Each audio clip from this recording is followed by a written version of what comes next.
Yes, twongeye kubasuhuza bakunzi ba Zararyoshye TV. Umunsi ku wundi murabizi ko tubakunda cyane tukabagezaho ibintu bitandukanye mu buryo bwa entertainment, animation, filime n'ibindi byinshi. Turabagezaho uyu munsi abatumirwa tugiye kuba tureba hano imbere yacu kuri kamera za Zararyoshye TV. Murababona umusore n'inkumi baberewe. Sinzi niba nza kuvuga umugabo n'umugore. Muraza kubikurikirana mu birebe neza. Bagiye gutangira batwibwira aba bantu tubazi muri timu urusobe rw'ubuzima series. Reka dukore icyo bita ngo ni gender balance.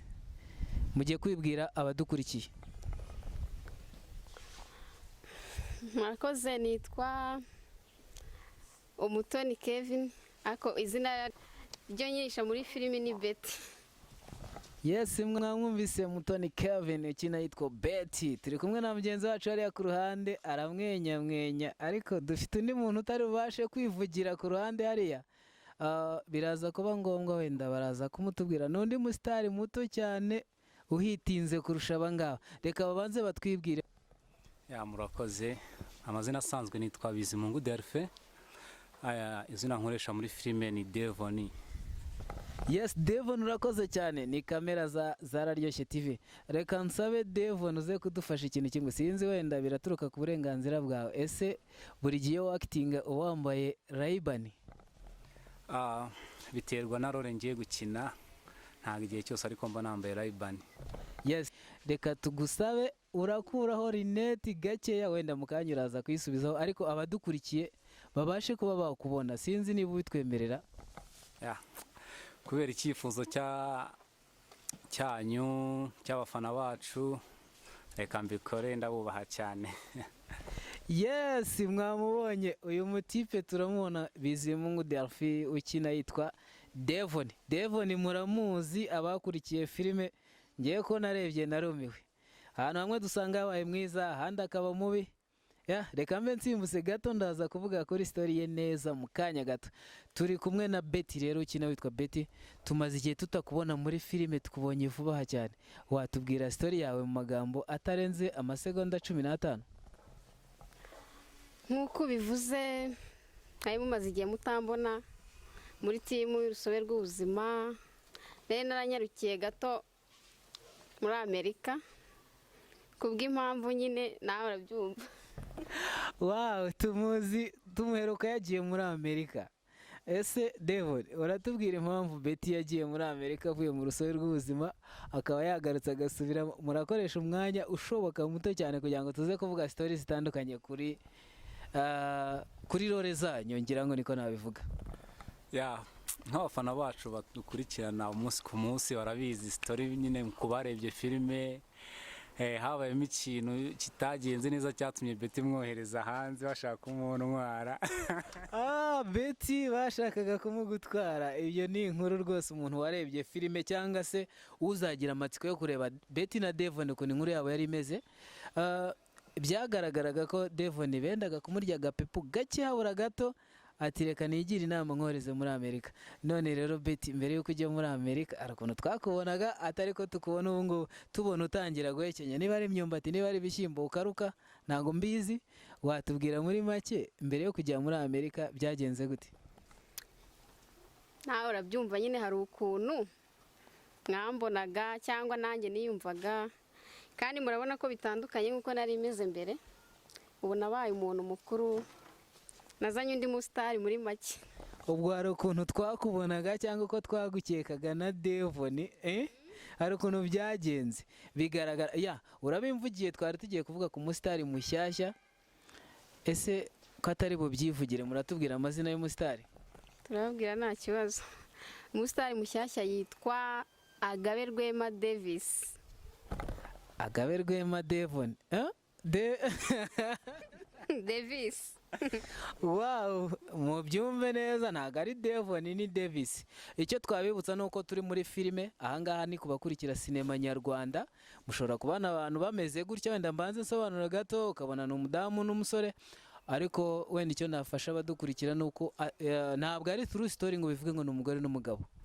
Abantu bakina filime murabizi, ariko bikaba ngombwa ko hari abantu bahuza role nyamara nta bundi buzima bahuriyemo. So ndashaka mumbwire behind scene iyo muri hanze ya sinema mutarimo gukina filime biba bimeze bite mubanye mu buzima? ya nk'uko wari ubivuze mu buzima busanzwe, iyo turangije filime umuntu akomeza gahunda ze, urumva nk'abantu bakinana umuntu arahamagara akabaza amakuru bimeze gute, nk'uko wahamagara umukinnyi mugenzi wawe mwibukiranya nk'ibintu wenda byaciye nko kuri groupe wenda y'abakinnyi, umubaza amakuru mu rugo bimeze gute, kuko ntabwo mwamukenera gutya ngo ugende uterera iyo ngiyo, ugomba no gukurikirana amakuru y'umukinnyi mu buzima busanzwe ukumva ukuntu ameze. By the way, urakoze cyane Devon. Hari amakuru abantu bareba sinema bataramenya bakeneye ko muhamara amatsiko.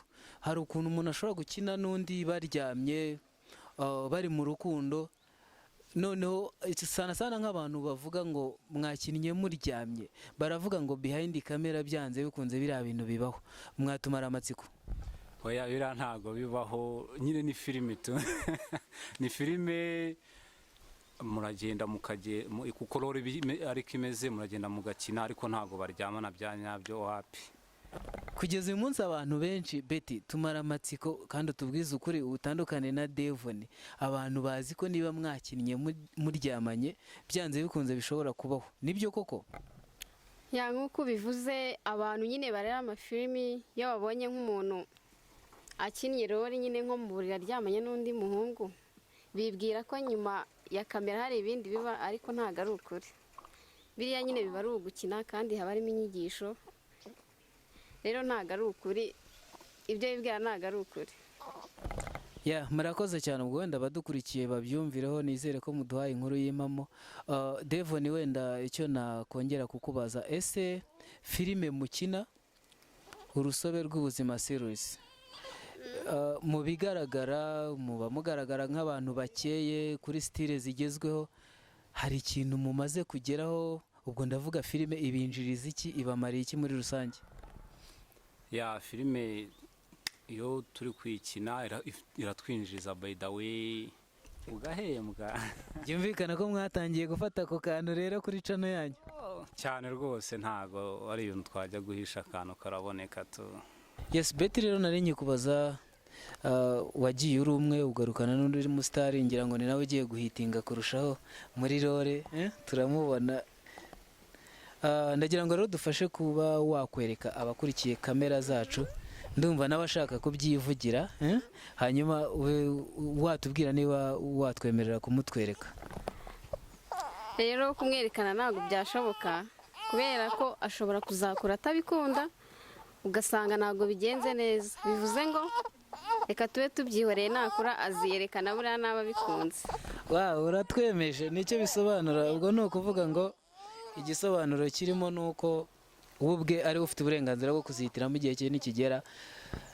Urakoze cyane. Reka nongere nkurikirane kuri Devon, atubwire uburyo bambaramo, mwambara uko muba mumeze neza, ni iki mwifashisha, bigenda gute, hanyuma uraza no kutubwira ku ma location, turabona muri ahantu hameze neza. Nk'uko wari ubivuze, urabona kwambara tuba turi ku byango bimeze neza cyane, idufashijwe na shop yitwa Fred Fashion Shop, nta nkuranga shop. Ubwo rero abantu badufata neza cyane, bakatwambika tukaberwa. Kandi nabashimiye cyane, n'abandi babyifuza bazambwira bageza kuri izo shop bakajya babambika rwose. Yes, hanyuma rero ndumva ikindi kibazo nari ngiye kukubaza ni ku bijyanye na location mukiniramo. Tubona mukinira ahantu hakeye, mumeze neza, tubwire no ku ma location. Location ziba zimeze neza, murabibona, ariko location ntago twishyura, ni abavandimwe bagenda baduha ama location dukiniramo, nabo ndabashimiye cyane, ni abantu bakomeye cyane, badukorera umuti cyane cyane. Barabona ko location dukiniramo ari nziza cyane rwose, ibintu ni mawujuju. Okay Betty, hari akabazo kamwe nari nibagiwe kukubaza, reka nihangane nkakubaze rwose mu mwanya muto. Tuzi ko ufite umuntu bita Devon, ariko babetingana na Benny. Watubwira iki kuri Benny nyuma yo kuvuye muri Amerika, kuri mu rukundo na Devon, hanyuma Benny we muteganya wiki? wenda tumara amatsiko cyangwa se uvuge uti uko numva director byazagenda mfite inzozi z'uko nzakitinga bimeze gutya ninkora na Beni, cyangwa se tubwire uko ubyumva. njye rero uko mbyumva ubu ndi mu rukundo na Beni muri iyi minsi Na Devon, uri mu rukundo na Devon? na Devon. Ni ukuvuga ngo Beni we nabaye mushyize ku ruhande, ariko nkurikije uko mbibona Beni niduhura tuzagwa miswi kabisa. Yes, ku bakunzi ba Zararyoshye TV, ngira ngo mwababonye abastari bari kumwe n'undi musitari mukuru wabo, nge niko nabyise. Ngira ngo wenda tuzasubira ubutaha, byagenze neza nk'uko mubibona, ni urusobe rw'ubuzima series. Reka tubasezere tubashimira, nta byinshi byo kubabaza dufite, tuzakomeza ubutaha. Ubwo bari bafite amatsiko ya Devon na Betty, mwabonye Betty yavuye muri Amerika n'umusitari ukomeye cyane.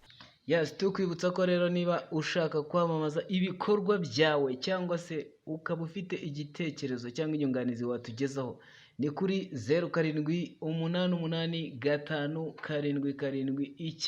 0785779998. Turabakunda cyane aho muri mwese mwese mwese mwese. Imana ibandebere icyoroshye. Ciao ciao, turi kumwe, ni Zararyoshye TV.